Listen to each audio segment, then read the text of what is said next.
Is your home for picks, props, and futures for tonight's action. Bettor Sports Betting wants to know what picks you're playing tonight. Tell us in the live chat on YouTube, Twitter, and the Bettor Sports Network app. This is Bettor Sports Betting with Fantasy Alarm's Dan Servodidio. What's going on, everyone? Welcome into the Bettor Sports Betting Show. Howard Bender's here with me. He's not frozen today, at least as I can tell. But what's up, Howard? We here. We got a full night of MLB games to break down. Not frozen here. Not frozen, but get that robot arm going. Right, just a little entertainment for the kids out there at home. Right, that's it. That's my breakdancing ability. 100%. Yeah, great day. Full slate of games for MLB. What do we got? NBA Finals tonight. Game 3 between the Heat and the Nuggets. I mean, we don't have any hockey tonight, but that's okay because this Stanley Cup Finals is looking like a huge stinker right now. Like depressingly bad. This Stanley Cup Finals is going to be. So happy to not speak hockey tonight. Well, we'll see. I mean, game 3 going back to Florida. We'll see if they can kind of get a game and make it interesting, right? Won't matter. No. Even I tell you what, here you go. This is what's going to happen. In double overtime, the Panthers are going to win like 3-2 or 4-3, something like that. Like a double OT game, 1 goal differential, obviously. And then everybody's gonna be like, oh, here it is. It's the magic of Florida. It's the magic of Florida. And then they get blown out 5-1 in game 4, and it goes back to Vegas. So I'm just mapping it out for you, people. That's the way it's gonna go. Phenomenal hockey season, phenomenal Stanley Cup playoffs run, the worst finals we could have possibly gotten, and that's it. Yeah. Like I wouldn't be surprised. I would not be surprised if Vegas just swept the series and we were just done with it, but it'll probably end up like 5 games.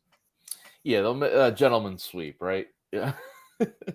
Sweep. We'll see tonight if the Nuggets can kind of get back on the win track and make it a gentleman's sweep for them. But the interesting game there, game 3, we'll have Justin Fensterman on a bit later to break down that, give us any props, give us any bets for the game. I know I got to lean, but we'll see what he says before I give out my picks. But that'll be fun to talk about. So stay tuned for that today. Tons of MLB props and bets that we're going to be giving out on the show today. Been pretty good for us on this show lately, the last few days. So hopefully we can keep it going tonight. And some really good matchups tonight that we'll get into. Gotta start though with the biggest sports news of the day. You know, even if you're not into soccer, you don't watch soccer or anything, you've probably heard that Lionel Messi is joining the MLS, joining Inter Miami this season.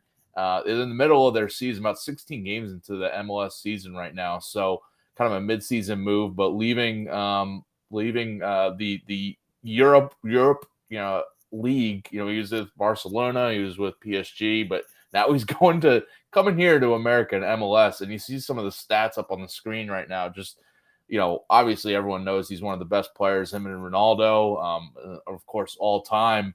Interesting, plus 2,800 on DraftKings right now to win at the MLS Cup for Inter Miami. If you want to get in on that, really interesting here because Miami is one of the worst teams in the league right now. If you look at the MLS standings.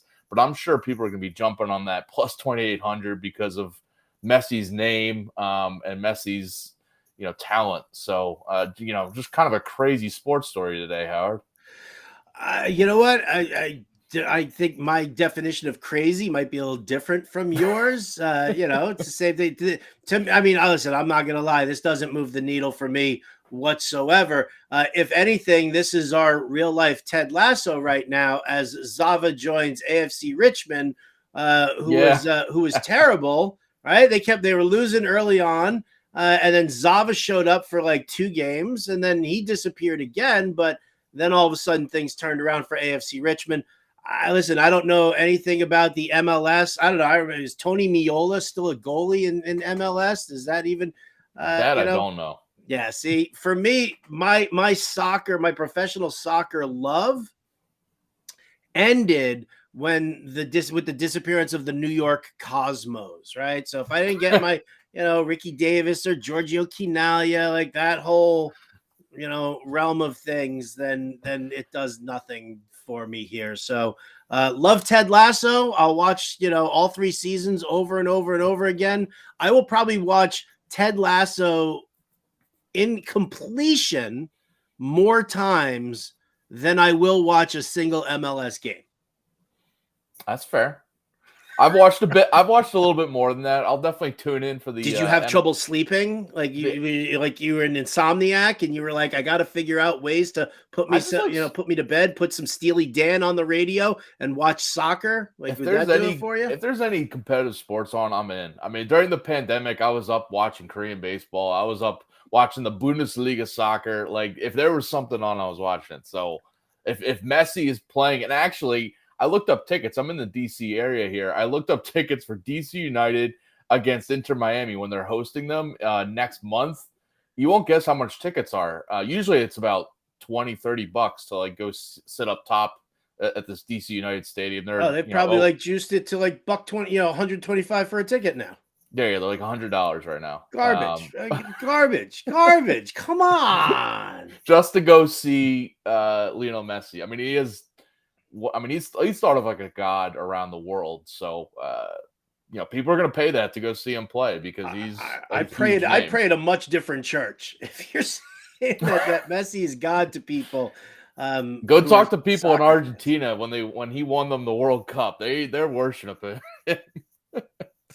I will, listen, power to the people. There it is. I mean, if that's what they like, that's what they like. I'm perfectly fine with that. I would prefer a much bigger campaign. I would much rather find out why the heck the NHL is so unloved by the American people.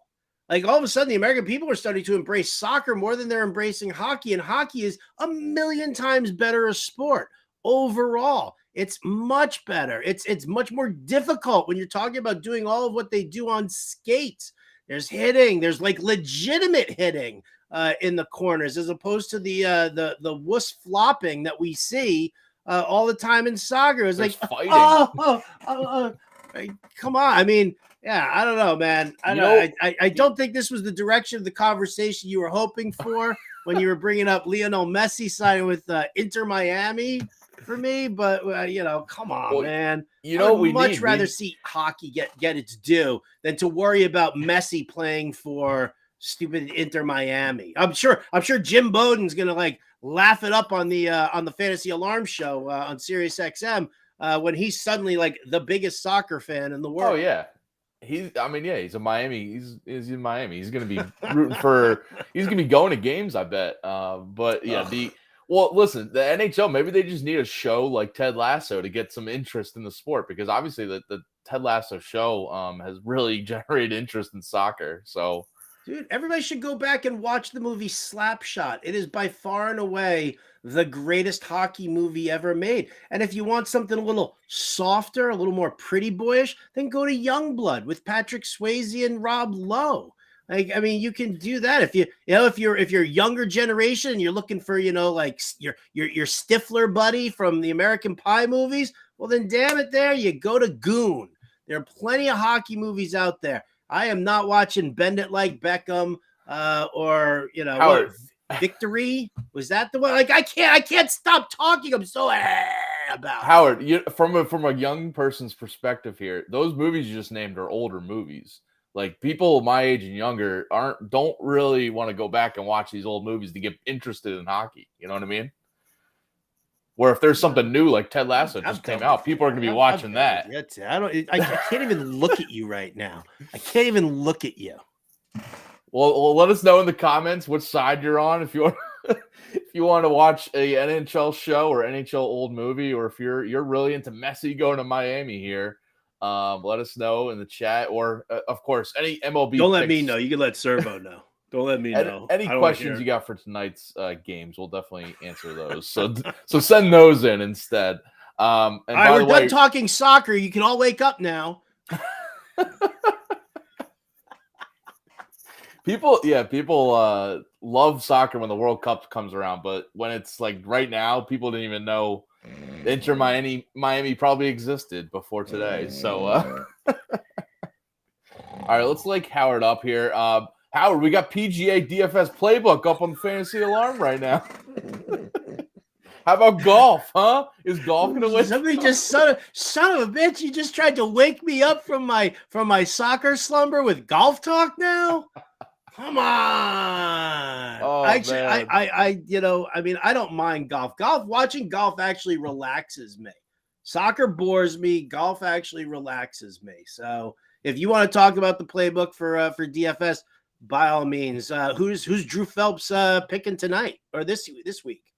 Yeah, he's got some good plays there. I won't give him out. Go check out the playbook. Last week I gave out a bet, Ricky Fowler to go top 20 based off of Drew's playbook, and it cashed. So definitely go check that out and lay some bets or get those DFS lineups in. The get all pro access to all of our DFS playbooks, tools, Howard's Best Bets articles. Use promo code ALARM50 for first 6 months, 50% off and a free trial. So yeah, head over to fantasyalarm.com. If you haven't already done so, we talk about this every day about these DFS playbooks. We got one tonight, obviously, for MLB DFS. Tonight for the NBA Finals, Game 3, we'll have a showdown playbook. So every sport out there, we got you guys covered. So go to Alarm50, the promo code of Fantasy Alarm, to get all those all-pro playbooks. Let's get to our MLB Best Bets. I mentioned Howard's article up on the site. He's got some thoughts on some picks there, but let's get to our picks, our top picks overall for tonight. What you got? Listen, I had an abusive day on Monday. It was not good to me. And what are you going to do? I mean, these things, it's ebb and it's flow. And I took a couple of shots on a short slate and got my tush handed to me. So I'm going to play a little bit safer here today. I was going for some plus odds then. And here you go. The Cincinnati Reds at home, team total over 4.5 runs. It's minus 135 on DraftKings.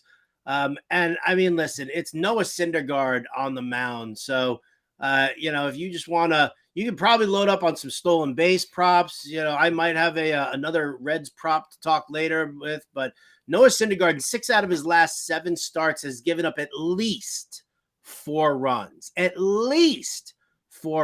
he's got a couple of 6 and 7 run games in there. So, for the Reds at home, I mean, the game total of this game was like 11. And I was like, okay, so you're more confident in the Dodgers, but I think the Reds are going to put up some serious points against Noah Syndergaard. He sucks. Yeah, I'm on that. Yeah, yesterday I was on the Dodgers-Reds being a high-scoring game, and it came through. And today I think it's probably going to be about the same. Those offenses just clicking right now. And, yeah, Syndergaard is, especially on the road, some bad numbers there. So I'll back that. And I got a pick later for the Reds too, so we'll save that. We both got some props for the Reds tonight, so that'll be cool. The Twins is my best bet. The Twins money line. I got it at plus money earlier today. It's already moving to minus 105, I see, on DraftKings. But if whatever best odds you can get out there, I like the money line just for them to win, obviously. I'm banking on Pablo Lopez having a good outing here. He's got a 3.44 expected ERA this year. Great FIP compared to his higher ERA, which is about 4.5. Some better overall, advanced stats say that he's going to be having some better outings going forward. Career high in strikeout rate this year and a career low right now left on base rate. So just kind of been a little bit unlucky, but I think he's going to have some better outings. His road ERA this year at a 3 flat ERA on the road compared to a 6.11 ERA at home. Tonight he's on the road here in Tampa Bay, and the Rays offense, obviously overall this season, great numbers against righties, against lefties. But over the last couple weeks, they're actually a below average offense against right-handed pitching, just a 3.01 WOBA against righties. So I see this matchup for Lopez having success. And the other side, we got a Rays bullpen game here. And we've talked plenty on this show, Howard, about how the Rays bullpen is just one we're looking to fade. They've been okay lately. It's just getting worked. Yeah, they've got a lot of innings on them. They've been okay lately, but there's some context there because they've been getting good starting outings from like Glasnow, McClanahan, Taj Bradley, Zach Eflin yesterday. Eflin was great. Yeah, Eflin yesterday. So they're only having to use the bullpen in the last couple innings lately. But when they get these bullpen games, it's a spot I want to target. We got Sean Armstrong as the opener, just making his second appearance of the season, and then Cooper Criswell as the bulk reliever who has a 6.11 ERA this year. So this is a spot I want to target. The Twins aren't the best offense, but I still think they can do enough and let Lopez anchor this win here. So back me on the Twins money line. Yeah, I like it. Good left-handed bats. If Criswell's going to be taking the bulk work, you got Jorge Polanco bat from the left side. Kirilloff is a lefty. Larnack is back. Kepler, even Willie Castro, hitting down, eighth in the lineup tonight. He's a switch hitter as well. So they have it all spread out pretty nicely. I'm very surprised. I'm surprised to see Royce Lewis batting seventh in the lineup tonight. I'm not really sure why you would put, somebody like Donovan Solano over Royce Lewis. I think Royce Lewis plays a little bit better over there, but I mean, listen, I'm not going to be hypercritical about it. I think Baldelli does a good job with this lineup. I love Pablo Lopez. I think this was like the ideal trade for both teams. Like Minnesota needed a starter like Lopez, and look what the Marlins got. Luis Arias walking into today's game is batting 401 on the season. So, yeah, exactly. A little tease there because I know you'll have a pick on him later, which is a pick I love, and I almost went with. How could you not? Yeah, right? I'm probably gonna tail that. So we'll get to that soon. We got some more picks coming up, and as I mentioned, Howard's Best Bets article up on the site right now. Use promo code ALARM50 to get 50% off your first 6 months there. Let's now get to some NBA Finals talk here. Game 3 tonight. We got Justin Fensterman coming in. You can see the game preview here, and we're trying a new thing here. We got Fency's walk-up song coming on, so let's hear that.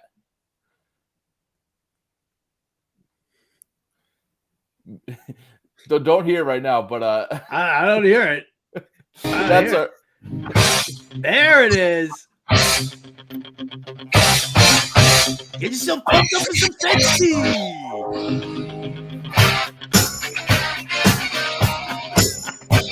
Yeah, this is straight out of Rocky. This makes me want to go knock someone out right now. Rocky 3.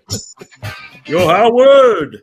What's up, Fensty? Appreciate you joining us in. You got the championship belt behind you, so this song is very fitting right now. Nothing pumps me up more than this song. I know it's kind of cheesy. I know it's a chalk pump-up song, but come on. That's what it is. Every time for my entire life to think in my own mind when I thought I was going to be a professional athlete, what was going to be the intro song? Eye of the Tiger, baby.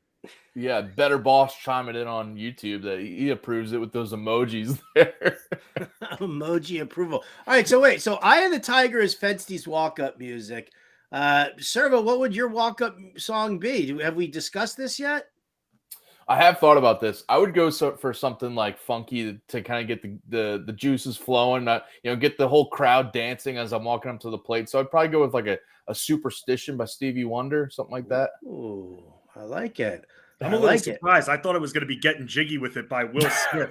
See, I had $20 on Big Pimpin', but okay, Getting Jiggy with It is a close second, Fancy, as you know. Of course. You keep my walk-up music out your mouth. All right, let's get to Game 3 tonight, Fancy. I mean, how surprised were you, first off, at the Heat winning that last game in Denver, and kind of looking into tonight's game? The Nuggets are small favorites here on the road, -2.5, -3 is a spread here, and small favorites on the money line as well. Just kind of reactions to Game 2, the Heat winning that, tied 1-1 going into the night. Was not expecting that, but this is what the Heat do. I mean, I've come on this show a bunch and said they're built for a marathon. They just don't go away. They're like cockroaches. You just can't kill them. No matter what you do, they're always staying in the game. And it just seems like they're able to outlast Denver towards the end of these games. I mean, we even saw in the game before them start to come back a little bit down most of the game. So while I wasn't completely shocked because this is what this team has been doing, still, I mean, Denver looked like they were good on the offensive end. Nikola Jokic was crushing them, but that was the problem. It was really just Jokic, and that was it. Heat has been using a team effort, it seems like, every single game to stay in most of these games. Yeah, it's kind of funny, Fancy, when we look at it. And one of the things that I've learned along the way, because we all know I'm not a big NBA guy, but I've learned that Eric Spoelstra is definitely a difference maker. And I mean, his ability to make in-game changes as well as from game to game changes. Do you put the coaching advantage slightly? I don't want to slight, Denver's coaching staff at all, but I just feel like, we're looking at at Spoelstra, who has been a very reputable head coach and has, definitely has brought Miami to a point where nobody expected to see Miami at here in the finals. So does he have that edge? Does he give this, the Heat even a little bit more of a fighting chance? He does, and that's because of his ability to really understand tape. And like you said, in-game adjustments, we've seen Miami throughout the playoffs shoot so poorly but still stay in games, and you wonder why that is. And that's because of the endurance, but also because they don't abandon their plan. They try to grind you out and work you inside unless their threes are falling, and that's why we've been able to see more toughness from guys like Bam Adebayo, because Denver has been giving them the lane a little bit more, and that's a direct reflection of coaching. Because a lot of times when you see teams go down, especially when their opposition is hitting 3 after 3, they're going to try to match them because they're thinking they need to close the gap quickly. That's not what the Heat do. The Heat just play their game no matter what happens. They don't let any of those pressures get to them. They continue to try to work that elbow, and that's where they continue to be successful. And now with Bam Adebayo doing what he's been doing, they got to find a way to clog up that lane a little bit more and really force Miami to hit a bunch of threes. They shot pretty decently from beyond the arc last game, unlike Denver, who really hasn't been able to get it going from downtown. Yeah, Adebayo's assists is one I was looking at, assist prop for tonight as we look at some of your top props tonight. Is that one that you've kind of circled because he's kind of running that point forward role where he's bringing Jokic out, and you mentioned that the Heat are just kind of adjusting here where they're letting the threes come to them, but it's Adebayo who's really dishing it to either the 3-point shooters or the guys cutting inside. We saw it with Duncan Robinson last game, right? Gabe Vincent pops open for a 3, and it's Adebayo who's really been the guy dishing it. Not as much a Jimmy Butler running the offense. We're seeing Adebayo because it brings Jokic out of the paint, right? So is that something where you think the Nuggets are going to adjust and take away that kind of point action for Bam, or you like his assist prop 3.5? I'm seeing on DraftKings, it's juiced, but might be worth it. Yeah, no, it's very low, but at the same time, because he's been getting so much success in the paint, you would think that they would try to force him to pass off early a little bit more instead of giving up as much space in the paint as they have Servo. So being that it's low, I like that. However, if I'm looking at assist props, 2 other players that come to mind, Jimmy Butler over 6.5. It was 5.5 during a lot of these playoffs, but we've seen him go over 6.5 in both games. And this is just, again, why are the Heat so good? They don't take stupid shots. Jimmy Butler doesn't do that. Jimmy Butler doesn't force up stupid shots. He'll wait and drain that shot clock all the way down to see if there's a cutter at the last second. If Denver's defense gives up a little bit of space, then he'll make that pass. He's constantly looking on the court. So I'm willing to take the over on 6.5, and got to give some props here, pun intended, to my guy Adam Ronis as well, Howard's co-host on the Cash podcast on fantasyalarm.com. And that he also said, a little plug there for the pod, but Jamal Murray over 6.5 assists as well, 10 in both games so far. So if this guy's not going to be scoring, he's going to be running things as more of a traditional point guard. He's gone over this safely in both of his last 2 games. So when it comes to assists for this game, those are more the 2 that I've been looking for. But Servo, you did open my eyes a little bit, especially because Denver has to have on their mind to get the ball out of Adebayo's hands. Maybe he's passing off a lot more. Yeah. So, Fancy, I was looking at, I watched, we've got the article over at fantasyalarm.com. Rick Kamla's got his props for the Nuggets. He's got his props for the Heat as well. And then obviously we also see the DFS showdown lineup over there from James Grande. And, listen, we know the big names. We know the Jokic and the Murray and the Adebayos and the Jimmy Butlers. Do we have any props that would probably be considered more on the low end, like good value that we're probably getting? Yes, and one of them is Michael Porter Jr., so he's like a tier down of some of your top names. If Denver is going to win, this guy's got to produce on the offensive end. We've seen him crash the boards big time. Last game, though, wasn't really involved, and we've seen this from Porter a few times where if he's not hitting those threes, he'll just be standing in the corner like Allen Houston used to do while making $1 zillion to stand in the corner stupidly. But with Michael Porter, he has the ability to drive the lane. So when Michael Porter's not hitting his shots, he should still be calling for the ball. He should still be trying to cut. Denver should still be designing plays to get him in the post because he's been dangerous from there. And now he's more willing to sacrifice his body because he's been banged up for a decent amount of his career. So I'm expecting a bounce back from Michael Porter, and I'm looking at his PRAs. They were sitting there at 22.5. The juice has gone up a little bit at different points during the day, but I'm willing to take the over on 22.5. We know that he has the ability to score. We know that he's been doing well for the most part on the rebounding end, and that's most of the battle right there. And we've even seen some assist production from him at times too, trying to feed someone like a Jokic in the post. So I'm thinking bounce back, and if anyone else is out there, 22.5, very forgiving line for his PRAs. Michael Porter Jr. taking the over. Yeah, I like that. And on the bounce back note, one of my bets I'm locking in is the Nuggets money line. I'm not going to worry about the spread, but minus 150 on the money line. I really like that. This line is interesting because I feel like it's just begging people to back Miami, whether they want people to bet on Miami's money line at home here after that Game 2 win or the spread. But Denver, their adjustments here could be lethal. I just feel like their offense could really catch a second gear, especially with Michael Porter Jr. leading the way. On that front, do you have any leans for the spread, the money line, or even the over-under in this one?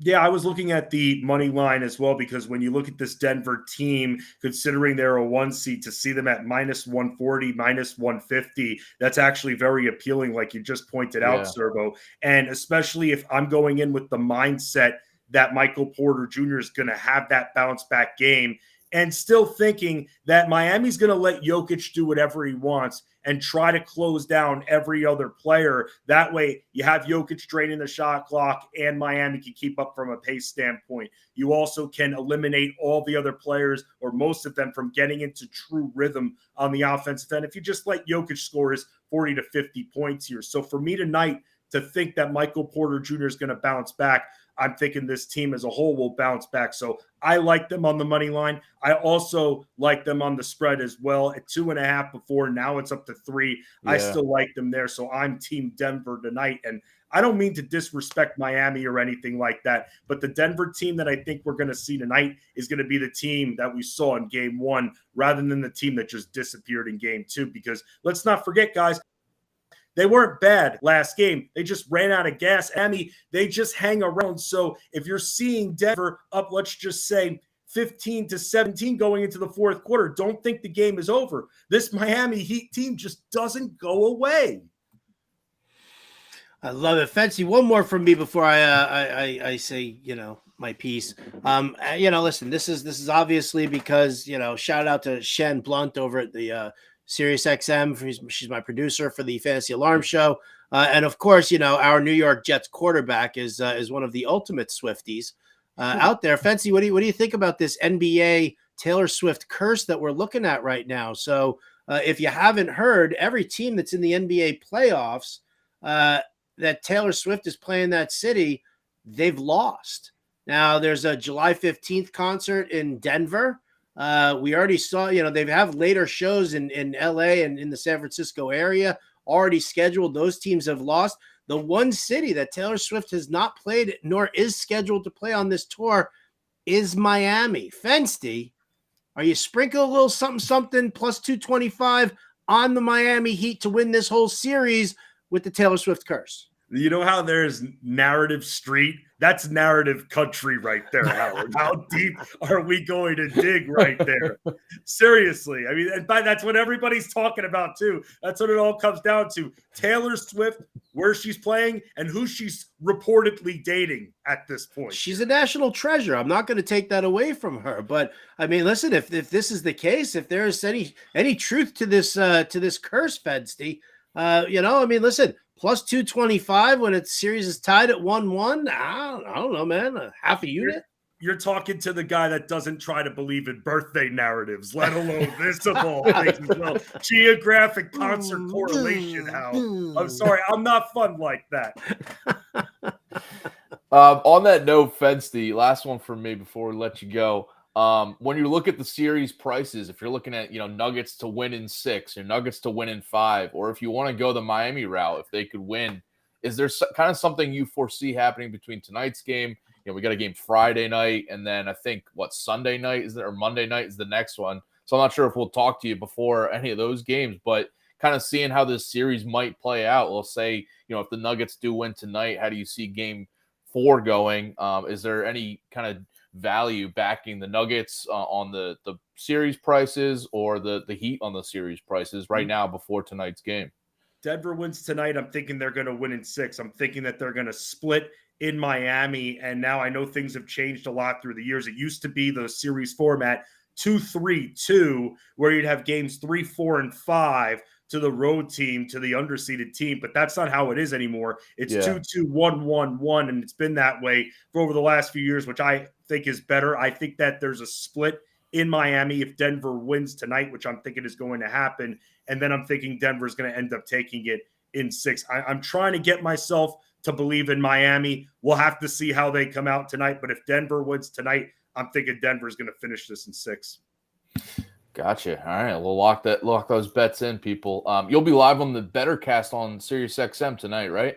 Yes, sir. 8 to 10 p.m. Eastern, Sirius XM Fantasy Sports Radio, covering the action live. Can't wait, guys.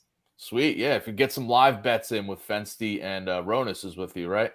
Yes, sir. He is. Yeah. At least I think so. You never know with Ronas.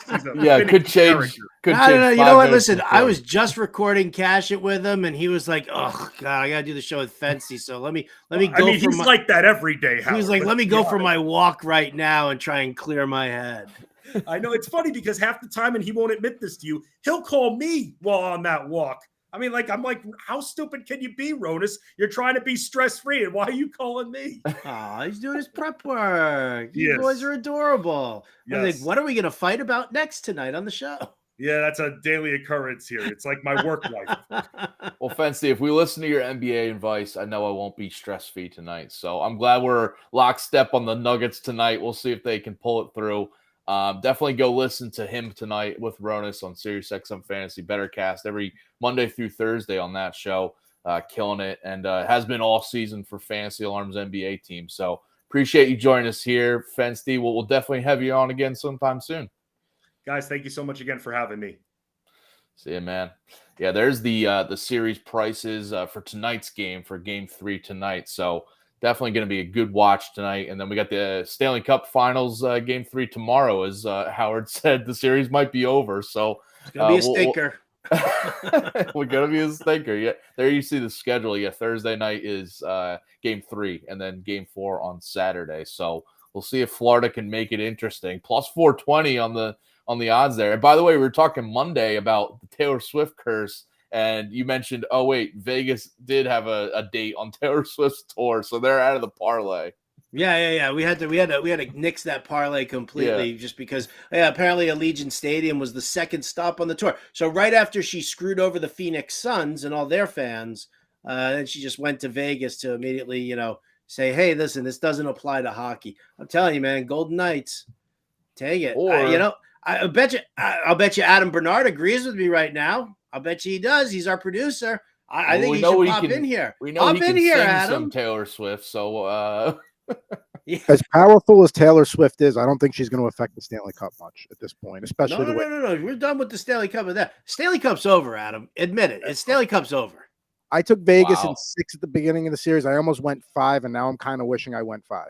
Like that's how the series has gone. It's The problem with Florida is they took too many penalties in game one. They didn't learn their lesson. And then in game two, they take a penalty immediately. What happens? Vegas scores a power play goal. And then that was it. The game got out of the barn from there. So Florida needs to play disciplined if they're going to have a chance to get back in the series. Learn your lessons from the first two games. Dude, Bobrovsky couldn't stop a beach ball right now. And that's another thing too. I mean, listen, I don't blame him for the game got out of hand. Like, it was good to get him out of there. There was no benefit in keeping him in there. Two of those goals were not his fault, but yeah, it's just a matter, like, you keep trying to, bring him into like a back alley brawl, and they don't want it. They keep walking away from it. Learn your lesson. Play hockey. Yeah, we're gonna start calling him the Matador. Ole. or the maitre d', right? He's just gonna be like, "Oh, Mr. Marchelot, your table's right this way in the goal, please come step right here." Howard, you called it. I started thinking Lou Brown when you said Ole from the movie Major League. Oh yeah. Howard, you called it. Bobrovsky having trouble with that layoff. It definitely impacting him, right, in this series. I said, yeah, let the forwards and the defensemen get healthy. That's great, Yeah. but you're taking off that like serious momentum there. So, it is what it is. I'm more disappointed. Adam, I mean, this is going to be a campaign that I'm on. I don't understand why do we hate the NHL so much? Not we as in like you or me, but I mean, you got Servo here who would rather talk about Messi and soccer than to sit there and really like dive into the NHL. Lionel Messi was the biggest sports world story today. There's no getting around that. I've thought about that a lot. And then when HD TV came out, that definitely helped hockey, because watching it on the old standard, 4:3 definition TVs didn't help the game much. And it's a sport that you need to, people appreciate it after they go see it live. That it is the sport that benefits the most from actually going and viewing it. You don't appreciate just how fast these guys are till you see them going up and down the ice, the tape passing, all that stuff. You just got to give it a chance. I mean, maybe it's too fast paced for some people. In this country, we like baseball, slow paced. Football is fast paced for a few seconds, and then it's a lot of waiting.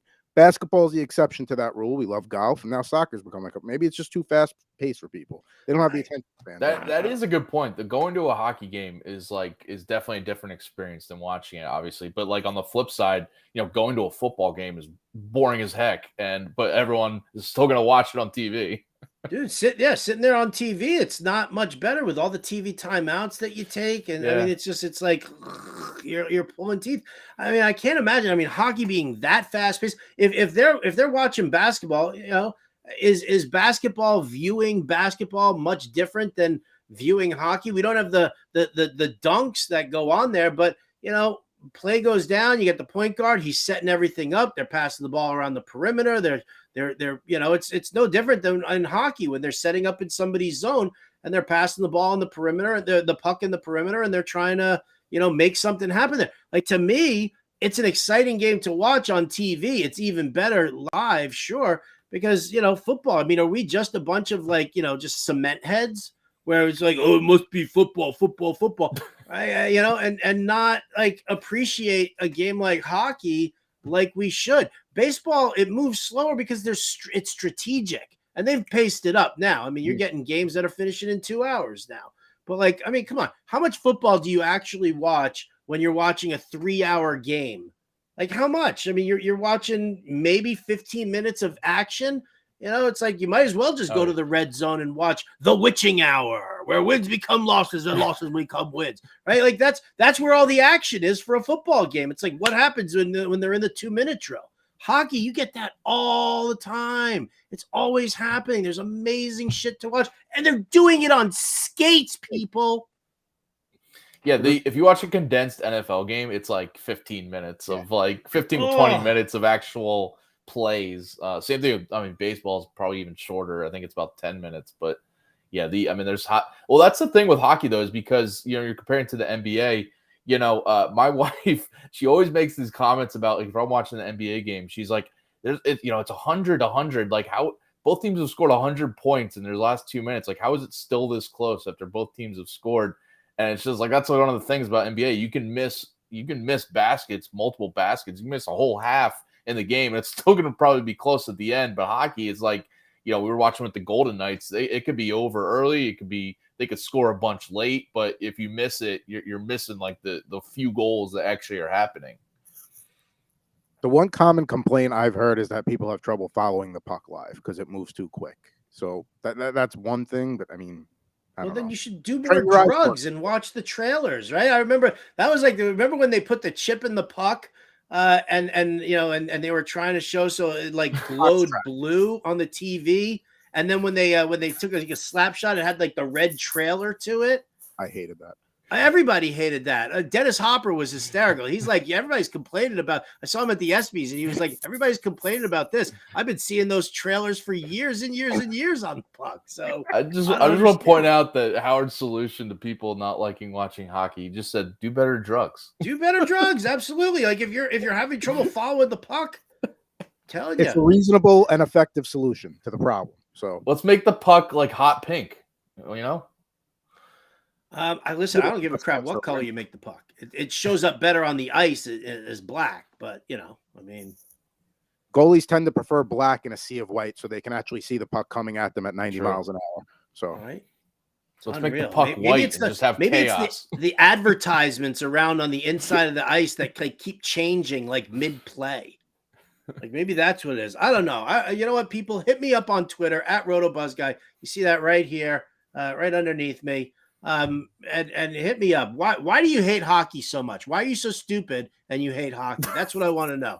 A, why do you hate hockey? And B, why are you so stupid? That's what I want to know. Just tweet me at RotoBuzzGuy, because it makes no sense to me why people would even remotely want to watch soccer when you've got a perfectly good sport like hockey out there.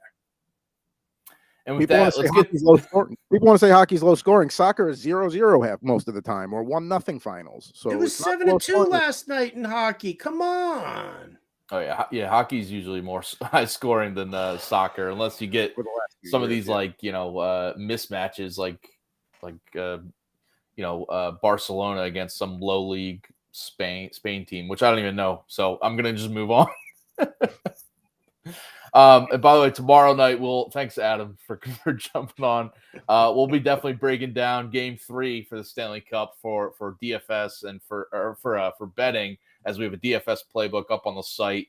Again, use promo code ALARM50 to get 50% off the first 6 months there. Free trial to all of our DFS tools and playbooks over at Fantasy Alarm.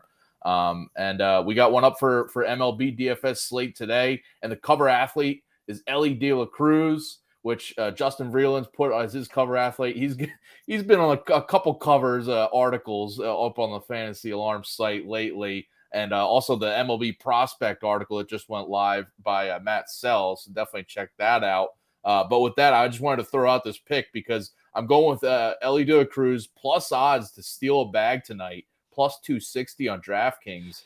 I really like this pick. Going against Noah Syndergaard, leading the league in stolen bases allowed at 16 this year. Every start, he's going to allow someone on the Reds to steal a base tonight.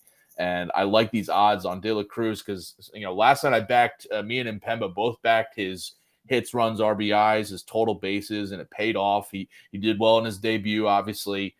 Did not steal a base, though, and that's his other tool that I think he's going to show tonight. Had 11 steals at AAA this year.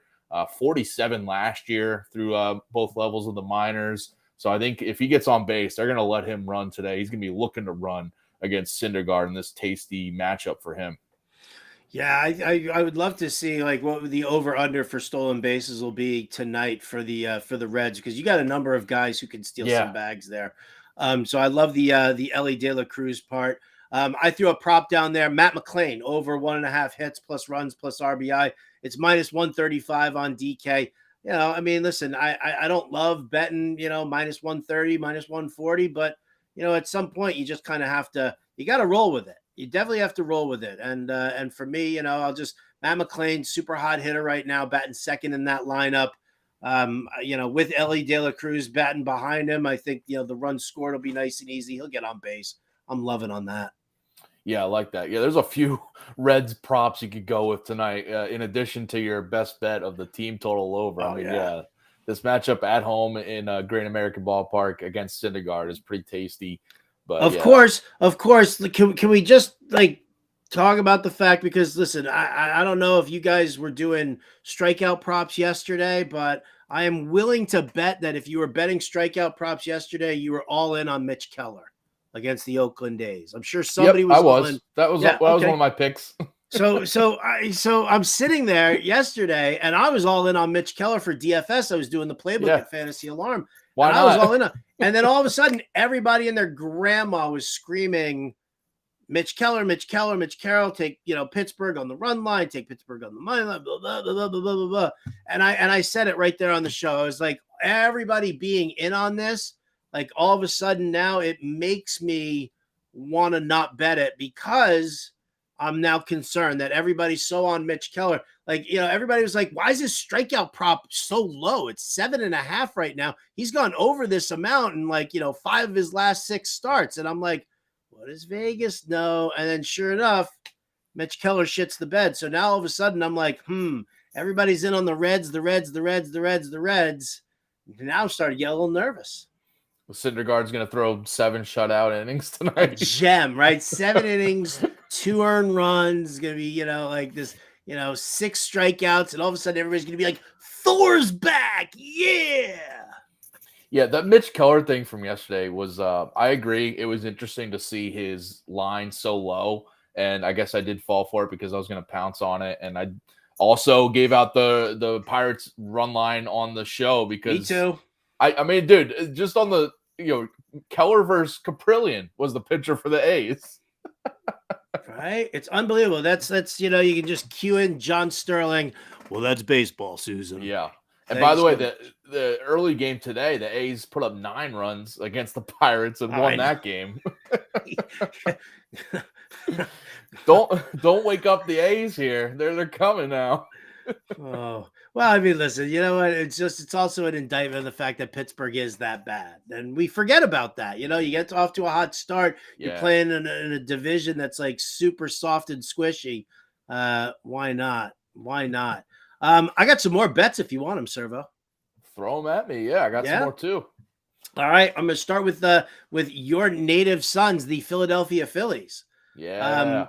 It's they're playing Detroit, and I don't love Reese Olson on the mound for Detroit. Zach Wheeler, I think, is in dire need of a rebound after his ass whooping by the hand of the Nationals last time out. I'm going to lock down the Phillies. I was going to take the first 5 innings on the run line there, but there's just way too much juice on that now.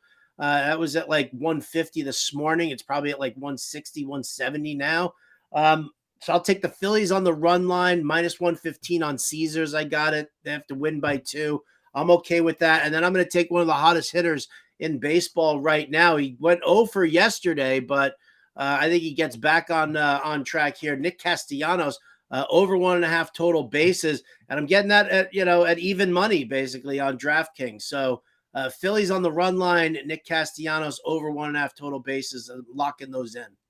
I like that. Yeah, Castellanos was a guy I've been riding a couple of hits, runs, RBIs, total bases, because he's been on fire.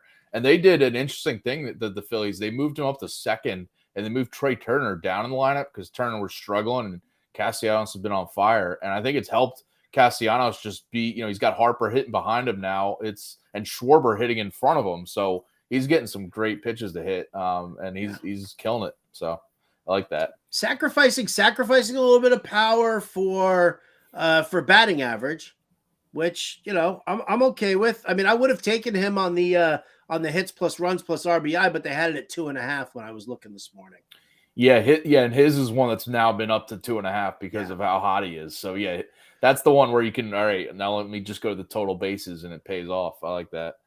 I'm going to go with Jaime Barria here, over 4.5 strikeouts. I got it minus 128 on FanDuel, but it's minus 130 on DraftKings. I'm seeing, so still good. He's been so this is a third start of the season for the Angels. He's been working out of the bullpen too, but in the rotation now it looks like, and he's been over this in both starts so far. 6 strikeouts in both starts so far. So I just think this line's a touch too low. I don't think I'm being duped like Mitch Keller. The Cubs here, high 29% strikeout rate against righties over the past 2 weeks. and 31% strikeout rate against righties over the past week. The Angels righties in this series have been having swing and miss success against this lineup, but I think Berea is going to keep it going. And, even though he was a reliever at times and now in the rotation, he's still going like 5 innings, and he's been averaging over just at a strikeout per inning. So if I think he goes 5 innings, you can get that five strikeouts go over this line. And even last start, they let him go 90 pitches as a starter. So he can even go 6 innings if he's a bit more efficient. That works for me. That definitely works for me. What Cubs strikeout rate, 24% plus per against righties? Yeah, overall this season, 24%, but Yeah. it's been up lately, 29%, 31%. So I'm in on that one. I think it's low because it's Berea, the name, you don't think strikeout pitcher, but I still like the over there. I dig it. Another one I like here. I like the Giants team total. This is one I had last night, and it hit because I was fading Dinelson Lamet. Team total in the first 3 innings, over 1.5. You could go the first 5 innings too, but it's high up there at like 5 or 4.5. And I don't like that number, but I like the over 1.5 here. I don't mind paying a little juice on DraftKings. Facing Connor Siebold here, who has not been good this year as a starter.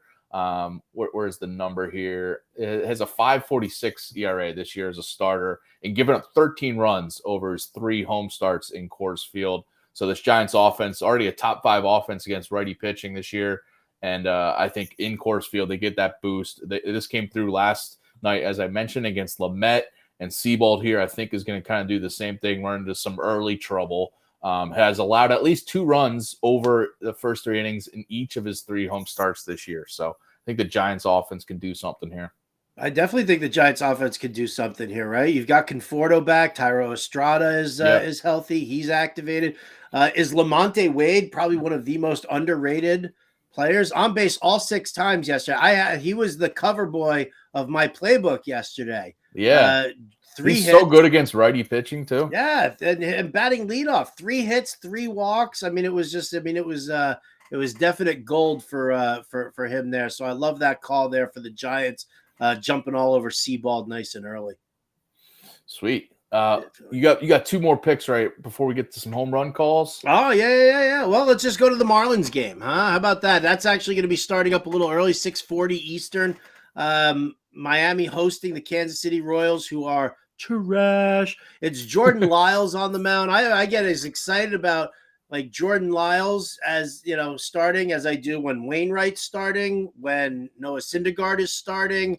It's like invest going up against these guys. Give me the Marlins first 5 innings on the run line, -0.5 a run. I got it for -125 on BetMGM. I think Edward Cabrera can keep this putrid Kansas City Royals lineup in check, at least just for, like the first couple of times through the order. Let the Marlins pick something up. And then, you know what? Grab yourself some Luis Arias, over 1.5 total bases. Like I said, it was -110 on BetMGM this morning, which makes me a little nervous, obviously, because you're talking about a guy who's batting, coming into today's action, is batting .401 for the season. He's just been absolutely phenomenal, and he's gone over this prop in each of his last 7 games. So the fact that it's only -110 on the total bases was a little interesting for me. So yeah, I like that. I'll just go all in on the Marlins here tonight. Sweet. And by a quick update here, just breaking right now. The Phillies-Tigers game is being rescheduled to tomorrow because of the air quality in the area from those Canadian wildfires. We might see the Yankees game get rescheduled too if the Phillies are doing this in Philadelphia. So a couple of those bets that you just gave out, unfortunately, are gonna have to wait till tomorrow because that rescheduling there. So that if you're got any bets on the Phillies tonight, or DFS for that matter, that game is now rescheduled to tomorrow. So, but I like the Arias call. I'm definitely going to lock that one in, the total bases prop, because he's been on fire. Now I'm just sad. Never mind. I'm sorry. My last pick is the Red Sox first 5 run line at +0.5 a run there. I like Cutter Crawford, kind of been up and down, but some some better overlying numbers to kind of rebound here. He's got a high BABIP and an impressive K rate this year as a starter. I think he's going to have a good outing against the Guardians lineup that's terrible against right-handed pitching. On the other side, Tanner Bibby's been really good, been impressive, but this is his toughest matchup yet against the Red Sox. Red Sox are top 5 offense against righty pitching this year. So I think there's some value here in getting the Red Sox. You can even look at their money line, but I like the first 5 at a half a run there to keep it at least a tie game or be leading after 5 innings there. And I think they're just kind of getting a little disrespected because it's BB against Crawford on the surface, but I'm looking at the offenses here. The Red Sox being a lot better than the Guardians. Yeah. I mean, the Red Sox on the road, not as good or tasty at home. We are seeing a little something here from the Guardians, but yeah, I got you. You're gonna side with Cutter Crawford. I'll be honest with you. I don't love the bet, but okay. you can't love them all. Yeah, you can't. Adam Bernard, producer, saying Yankees officially postponed as well. So there we go. Yankees postponed against the Phillies and the Yankees games both postponed tonight. So just keep that in mind when you're laying some bets tonight. With that, let's get to our home run calls because mine is now a moot point. I had Anthony Rizzo going deep. I'll just tail you and just kind of let you have the floor here, and I'll just back you tonight. Why, copycat? Come on. No. All right. I mean, my Rizzo pick's done. I mean, I don't know.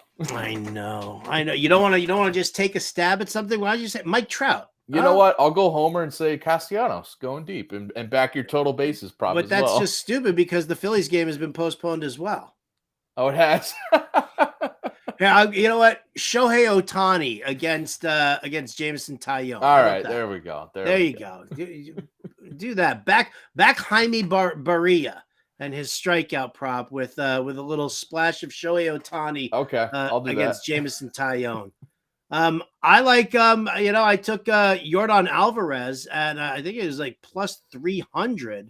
Yeah. For him against Chris Bassett. I mean, obviously Alvarez is just he's a stud of a hitter anyway, but he sees the ball very, very well out of Chris Bassett's hands. Chris Bassett also making his first start since coming back from paternity leave, which means that somebody, I mean, congratulations, but somebody's been dealing with a crying baby for the last couple of days. And Yordan Alvarez in 12 at-bats has 3 home runs in his career against Chris Bassett. So you got a tired, sleepy, I wonder what my kid's doing right now, Chris Bassett against young and hungry Yordan Alvarez, who literally hits the ball out of the yard 25% of the time he faces Chris Bassett. Love it. I'm still backing it, even though you don't want me to. I just don't want everybody jumping all over it, man. I'm telling you, I'm coming off the Reds quick and dirty right now. By the way, right after us, coming up in a couple minutes here, 5:00 Eastern on Bettor Sports Network, we got the MLB Quick Pitch DFS show with John Impemba and James Grande until 6 p.m. Eastern. So get those DFS lineups in as you're getting your MLB bets in, and then the Quick Outs Fantasy Football show with Andrew Cooper and John Impemba at 6 p.m. Eastern, and then tonight at 7 p.m. Eastern. The Campus Canton guys, Felix Sharp and Austin Nace, are on with you for an hour there. Howard, it's been real. We're going to shut off here, but appreciate you joining me today. You'll be back on Friday, but appreciate everyone tuning in here, and we'll be back tomorrow at 4 p.m. Eastern. Good luck, everyone.